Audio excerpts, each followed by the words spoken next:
18 ឆ្នាំកន្លងទៅជួសព្រុលដល់កម្រមានបានបោកបក់ភ្នំឆាងប៉ាយឆាកជីវិតព្រេងវាសនា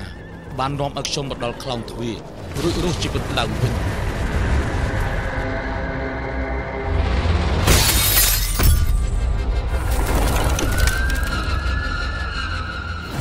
ខ្ញុំស្ថិតនៅលើភ្នំឆាងប៉ាយហេតុអីខ្ញុំត្រូវមកបញ្ចប់ក្នុងពិភពលោកដ៏សែនចម្លែកនេះសាកសពទាំង3កាយពីលើកមុនពួកគេនៅមានជីវិតទេមែនហើយពួកគេនៅមានជីវិតតាមរកមនុស្ស3នាក់នេះឲ្យខ្ញុំ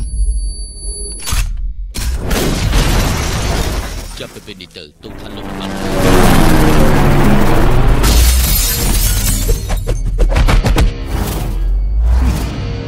ទីបំផុតលោកបង្ហាញខ្លួនហើយ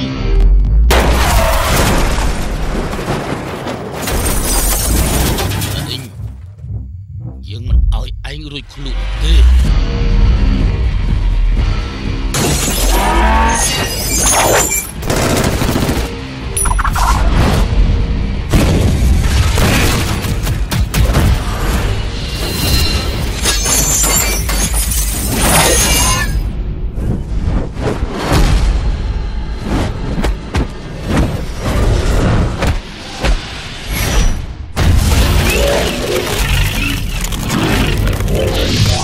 ខ្ញុំហើអ៊ីងសូនស្បត់ចំពោះដៃរបស់ខ្ញុំថា